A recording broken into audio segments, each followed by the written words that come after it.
안녕하십니까. 오늘은 RSI 보조지표에 대해서 안내해 드리도록 하겠습니다. RSI 보조지표도 역시 스토캐스틱이나 MACD처럼 상당히 많이 쓰여지는 지표 중 하나인데요. 선물 옵션 거래하시는 분들도 많이들 사용하시는 지표입니다. 스토캐스틱과는 유사한 지표라고도 할 수 있겠고요. RSI 더 컴플리트 가이드라는 화면에 보이시는 책을 가지고 안내를 해드리겠습니다. 존 헤이든이란 분이 서술하신 책인데요. RSI는 웰레스 와일더라는 분이 처음 소개를 했습니다. RSI에 대해서 언급했던 내용들을 담고 있는 원문은 설명을 해드리기에 어렵게 안내가 되어 있고 수학적인 부분이 필요 이상으로 가미가 되어 있다고 판단이 되어서 이 책으로 대신해서 안내를 해드리도록 하겠습니다. 제가 이렇게 원서를 찾아서 안내를 해드리는 이유는 제 개인적인 해석이 아닌 제가 바르게 발췌를 해서 영상을 시청하시는 분들께 신뢰를 더 드리기 위함이기 때문에 내용에 대해서는 신뢰를 가지고 시청해 주셔도 되겠습니다. 자, 그럼 RSI 개념에 대해서 설명 시작하도록 하겠습니다. RSI 지표는 차트 분석을 할 때 상승 압력과 하락 압력 간의 상대적인 강도를 나타낸 지표입니다. 쉽게 말해서 추세를 파악해서 매매하는 건 모두가 아시다시피 너무나 중요한 사실인데 차트가 방향을 결정지어서 추세를 형성했을 때 그 추세의 힘을 RSI를 통해서 파악할 수 있다고 보시면 됩니다. 주식은 기간값이 변수이긴 하지만 일정 기간 동안은 추세를 갖게 되어 있는데요. 기본적인 주식의 성질인데 추세가 정해졌을 때 그 추세의 힘을 파악할 수 있다면 보다 신중하고 보수적으로 매수 매도를 진행할 수 있게 되는 거죠. 자, 그럼 RSI 지표의 값을 어떻게 구할 수 있는지 보겠습니다. 화면을 보시면 RS 그리고 RSI를 구하는 식이 나와 있는데요. 제가 잠시 뒤에 테이블을 예시로 보여드릴 건데 식을 파악해서 데이터 값을 직접 구해보시라고 제가 안내해 드리는 건 아니고요. 어떤 성질인지만 대략적으로 아시면 됩니다. 저희가 사용하는 HTS에서 기본적으로 결과값이 산출되기 때문에 크게 신경 쓸 필요는 없는 거죠. 그런데 어떻게 만들어지는지 대략적인 성질을 아시면 사용할 때 보다 신뢰를 가지고 사용할 수 있기 때문에 안내를 해드리는 겁니다. 먼저 RS는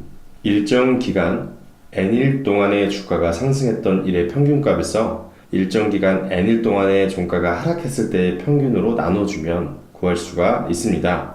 우측에 보이는 이 두 가지 식을 보신 분들도 있으실 텐데요. 같다고 생각하시면 되겠습니다. 그래서 RS 값이 크다는 것은 일정 기간 하락한 폭보다 상승한 폭이 크다는 것을 의미하게 됩니다. RSI 값을 구하는 과정을 보면 클로즈 나와 있고요. 종가라고 말씀을 드렸죠. 변화값, 그리고 상승값, 그리고 하락값. 그래서 에버리지업, 평균 상승폭, 그리고 평균 하락폭, 그리고 RS를 구할 수가 있고요. 결국 RSI 값까지 산출이 됩니다. 기간값을 14일로 했기 때문에 14일부터 데이터 값이 나와 있는 겁니다. 자, 그리고 한 가지 더 보셔야 할 것이 있습니다. 기간값인데요. 기간값 N을 어떻게 설정해야 하는지 궁금하신 분들도 계실 거예요. 보통 14일에서 15일 정도를 많이 사용하시는데요. 물론 더 길게 혹은 더 짧게 보시는 분들도 계시고요. 웰레스 와일더는 14일을 추천했다고 하니 그대로 사용하시고 본인의 매매법에 따라 바꿔보는 것도 좋은 방법이 될 수 있습니다. 그러면 이 기간값이 어떻게 RSI 값에 영향을 미치는지 테이블 2를 보고 확인을 해보겠습니다. 종가의 변동폭에 따라서 RSI 값이 변하게 되는데 기간값 N을 3으로 했을 때 변동폭이 더 크다는 걸 알 수가 있습니다. 종가의 변동폭은 RSI 값에 영향을 미치는데 기간값이 짧을수록 더 큰 값의 변화를 가지고 온다고 이해하시면 됩니다. N값이 크면 RSI 값의 진폭이 느리게 움직이면서 스윙이 상대적으로 감소할 거고요. 반대로 N값이 작으면 진폭이 빠르게 움직이고 스윙이 상대적으로 많아지겠죠. RSI는 과거 데이터의 영향을 받기 때문에 보다 보수적인 매매를 위해서는 상대적으로 N값을 길게 설정하기도 합니다. 정리하자면 일정 기간 동안 전일 가격에 비해 상승한 변화량이 커서 RSI 값이 커진다면 상승폭이 커져 매수에 참여자들이 많다고 보고 과매수로 보고요. 반대라면 과매도로 판단할 수 있습니다. 기간값은 적은 값보다는 큰 값이 보다 더 안정적인 매매 관점으로 볼 수 있다라고 정리할 수 있겠습니다. 그러면 이제 RSI 지표를 매매 시에 어떻게 사용이 되는지를 알아보겠습니다. 첫 번째로 바닥과 천장을 이용하는 건데요. 많은 투자자분들께서 RSI 값이 70이 넘으면 매도 포지션, 그리고 30 아래이면 매수 포지션을 취하는데요. 추세가 연장되는 경우가 상당히 많아서 이러한 전략만으로는 이익을 내기 힘들다는 맹점이 있습니다. 그래서 RSI 값을 70에서 30이 아닌 80을 매도, 20을 매수 포지션으로 보는 방법도 있다고 합니다. 사술되어 있지는 않은 내용인데 조금 더 보수적으로 보자면 70을 넘어서 머물러 있다가 70을 다시 깨고 내려오면 매도, 그리고 30 밑으로 내려가 머물다가 30 위로 뚫고 올라오면 매수하는 방법도 있습니다. 두 번째는 다이버전스의 활용인데요. MACD나 스토캐스틱의 다이버전스의 활용과 유사합니다. 주가는 새로운 고점을 만들었는데 RSI는 그렇지 못했을 때 하락 전환할 가능성이 있다고 보고 매도 포지션을 잡고, 반대로 주가는 새로운 저점을 만들었는데 RSI는 그렇지 않는다고 하면 상승 전환할 가능성이 있다고 보고 매수 포지션으로 보는 겁니다. 이해를 돕기 위해서 차트를 보면서 정리를 해드리도록 하겠습니다. 보시는 종목은 LNF 2차전지 관련 종목입니다. 기본적으로 실적 그리고 업종 관련해서 앞으로의 기대치가 높기 때문에 저희가 지속적으로 분석하고 대응해가는 종목인데, 이 종목으로 RSI 지표를 이용해서 매수매도 포지션을 찾아보도록 하겠습니다. 첫 번째는 바닥과 천장 활용, 두 번째는 다이버전스, 세 번째는 페일러 스윙입니다. 바닥과 천장을 활용하려면 지표상에서 30선과 70선을 확인해야겠죠. RSI 지표고요. 오른쪽을 보시면 여기 데이터 값이 나와 있고요. 70선 그리고 30선을 확인하실 수가 있습니다. 영상에 보이시는 것처럼 70선을 돌파하면 제가 과매수 구간이라 매도 관점, 그리고 30선 아래에서는 과매도 구간이라 그래서 매수 관점으로 본다고 말씀을 드렸죠. 30선에서 매수하고 70선에서 매도하면 수익을 실현하는 경우가 종종 있습니다. 그런데 앞서 설명드렸던 것처럼 추세의 연장이 길어지면 수익을 내기 힘들다는 맹점이 있습니다.